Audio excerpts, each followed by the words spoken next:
Hello friends, कैसे आप सब। हम उम्मीद करते हैं आप लोग बहुत अच्छे होंगे। आपका तैयारी भी बहुत बेहतरीन हुआ होगा और आप लोग आने वाले एग्ज़ाम में बहुत ही बेहतर करेंगे, हमको पूरा उम्मीद है। ये जो बोर्ड्स का एग्ज़ाम होता है, 10th और 12th का बोर्ड्स जो एग्ज़ाम होता है, ऐसे तो ये बहुत हार्ड एग्ज़ाम नहीं होता है, बट जिस एज में आप इस एग्ज़ाम को देते हैं उस एज के लिए एग्ज़ाम बहुत ही माइलस्टोन साबित होता है। बहुत सारे डिप्रेशंस होते हैं इस टाइम में, बहुत प्रॉब्लम्स होता है, पता ना क्या होगा, फेल हो गए तो घर वाले क्या कहेंगे, दोस्त क्या कहेंगे, या लोग क्या सोचेंगे हमारे मेरे। बट इसमें इतना टेंशन लेने की बात नहीं है। टेंशन ही तो होता ही है, टेंशन तो सभी को होता है, बट कुछ बातें हैं, कुछ चीज़ें हैं जिससे आप उसको अगर फॉलो करते हैं तो आपका प्रॉब्लम कम हो सकता है। तो हम लोग उसी चीज़ों पर चर्चा करेंगे आज इस वीडियो के माध्यम से, ताकि आप अपनी समझ, इस चीज़ को समझ के अब अपनी समझ को बढ़ा सकें। तो दो चीज़ों पर हम लोग बात करेंगे इस वीडियो में। सबसे पहले कि एग्ज़ाम के पहले क्या करना है और एग्ज़ाम हॉल में क्या क्या चीज़ों को आपको ध्यान रखना है। तो आइए सबसे पहले हम लोग बात करते हैं एग्ज़ाम्स के पहले हमको क्या क्या चीज़ों को ध्यान रखना है। तो एग्ज़ाम के पहले चीज़ों को आपको सबसे फर्स्ट ऑफ ऑल आपको बिल्कुल कोई चिंता करने की बात नहीं सोचनी चाहिए।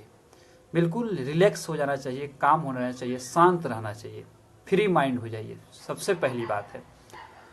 दूसरी बात है, आप स्ट्रेटजी बना के जो इम्पोर्टेंस क्वेश्चन जो भी है ना, उसको सिर्फ उसी को देखिए। जो भी इम्पोर्टेंस क्वेश्चन है उसी को आप देखते रहिए और चीज़ों को की पॉइंट्स में याद रखने की कोशिश कीजिए। और टर्मिनोलॉजी जो होता है ना, शब्दकोश जो होता है, मेन मेन जो टर्म्स होते हैं, उस चीज़ों को आप ध्यान रखने का कोशिश कीजिए। उसके बाद से जो भी प्रीवियस ईयर्स का क्वेश्चन है उसको देख लीजिए एक बार, ताकि आपको ये समझ में आ जाए कि पिछले एग्जाम्स कैसे हुआ है और आने वाले एग्जाम्स में किस तरह से क्वेश्चन आएंगे। उससे एक समझ बिल्ड होता है। उसके बाद से आपको डेली अपना जो भी आपका नोट्स है, जो भी आप केस पेपर है, चाहे जो भी चीज़ से आप क्वेश्चन को तैयार कर रहे हैं ना, उस चीज़ को डेली देखते रहें, ताकि आप, क्योंकि जो आपका नोट्स होता है, चाहे जो भी आपका होता है, उसको आप कई बार पढ़े होते हैं।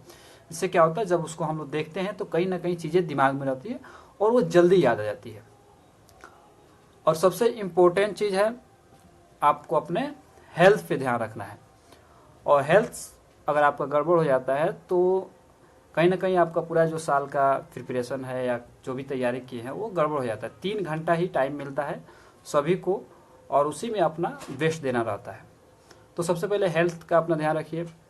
उसमें क्या करना है, आपको आपको प्रॉपर वाटर लेना है, पानी आपको पीते रहना है।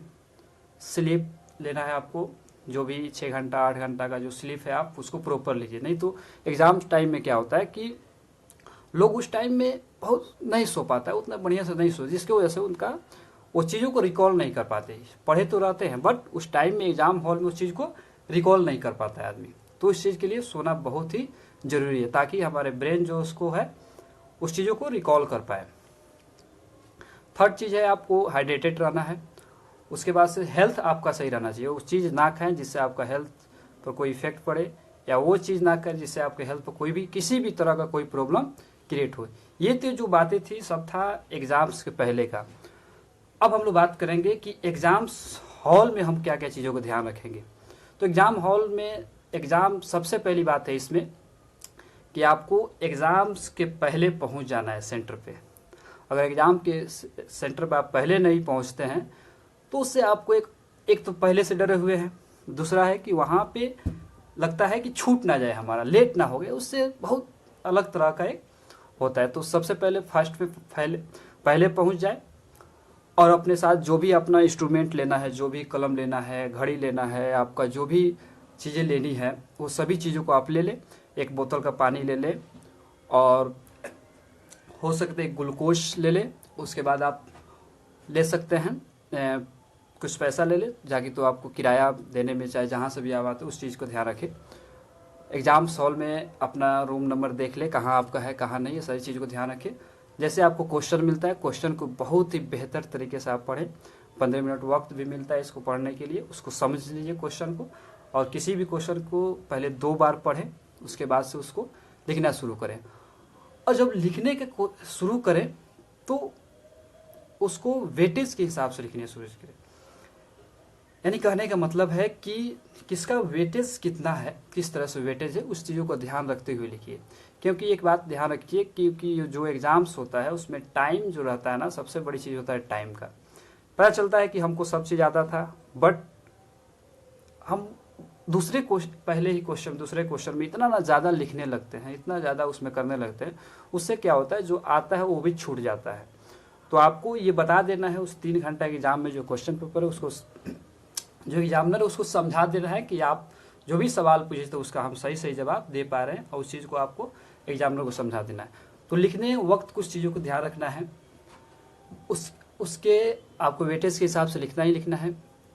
बेस्ट पॉइंट में अगर चीज़ों को आप लिखते हैं तो ज़्यादा बेटर होगा पॉइंट में, और कोई भी चीज़ लिखे तो उसको अंडरलाइन कर दे ताकि उस चीज़ों को ज़्यादा, इसलिए कि जो भी लोग कॉपी चेक करते हैं पूरा पढ़ के चेक कभी नहीं करते हैं, तो चीज़ों को हाईलाइट कर दे ताकि उनको चीज़ें समझ में आ जाए।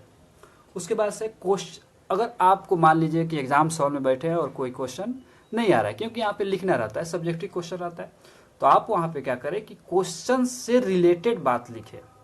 यानी बहुत लोग कहता है कुछ लिख देना है, कुछ लिखने से नहीं होगा, उससे रिलेटेड बात ही आपको क्या करना, उसमें लिखना पड़ेगा। जो भी रिलेटेड बात है उसको लिख देंगे तो आपको उसको एक राइट मिल जाता है नंबर देने का। नहीं तो आप अगर कुछ भी ना लिखे तो नंबर तो तब तो नहीं मिलेगा, तब प्रॉब्लम वाली बात है। अगली बात है कि क्वेश्चन रिलेटेड ही बात लिखें। उसमें लिखने के बाद जब भी आप लिखें, जब पेज आपका खत्म हो उसमें नीचे लिख दे PTO करके लिखे, पेज आगे बदल दे, ठीक है। उसके बाद से आप क्या करें, जब आपका पूरा कंप्लीट, जब आप उसको कर ले, सारी चीज़ को देख ले, उसके बाद आपसे एक चीज़ ध्यान रखिए, जितना आंसर मांग रहा है उतना ही आंसर आपको देना। ये नहीं कि ज्ञान अपना दे रहे हैं, वहाँ पर ज्ञान नहीं देना है, जितना पूछ रहा है उतना ही में आपको आंसर करना है। इन सभी चीज़ों को ध्यान रखें, और क्वेश्चन लिखने के बाद आप उसको एक बार और मिला लें, जो भी आपको गलती जो भी उसमें है उसको सुधार करें, और फिर उसको वहाँ पे लाके सबमिट करें, ठीक। यही सब चीज़ों को आपको ध्यान रखना है उसमें, और रिलैक्स रहे, फ्री रहे, कोई टेंशन लेने की बात नहीं। आपका एग्ज़ाम्स बहुत ही बेहतर होगा, हम लोग उम्मीद करते हैं आपका एग्ज़ाम बहुत ही अच्छा होगा। और आप उसके बाद एग्ज़ाम देने के बाद कोई भी चीज़ क्वेश्चन जो है ना निकलने पर डिस्कस ना करें क्वेश्चन का, कि हम ये बनाए ये नहीं बनाए। तो होता क्या, उससे एक डिप्रेशन हो जाता है, आदमी सोचने लगता है हम नहीं बनाए हैं, वो बना लिया, दोस्त बना लिया, तो बहुत प्रॉब्लम होता है। उससे लगता है कि मतलब कहीं ना कहीं हमारा ये चीज़ छूट गया है। तो उस डिस्कस ना करें, आप आए आराम से एग्ज़ाम देकर और आप सो जाएं, सो के अपना फिर अगला एग्ज़ाम की तैयारी करें। जो हो गया, और फिर वो आने वाला नहीं है, जो बीत गया फिर देखा जाएगा, ठीक है। तो इन सभी चीज़ों को आप ध्यान रखेंगे तो हमको लगता है कि आपका एग्ज़ाम्स बहुत ही बेहतरीन तरीके से होगा। और जाते जाते एक बात आपसे हम कहते हैं, लगा के आग दौलत में हमने ये शौक़ पाला है, लगा के आग दौलत में हमने ये शौक़ पाला है, पूछे तो कह देना हम तो बोर्ड्स एग्ज़ाम्स वाला है, ठीक है। Thank you very much, wish you all the best for upcoming boards exams and, और बहुत सारे एग्ज़ाम्स लाइफ में आएंगे। आप ये छोटी छोटी चीज़ें हैं, इसको लड़के हम लोग लिख लेंगे और अपने लाइफ में बहुत ही बेहतरी करेंगे। Thank you very much.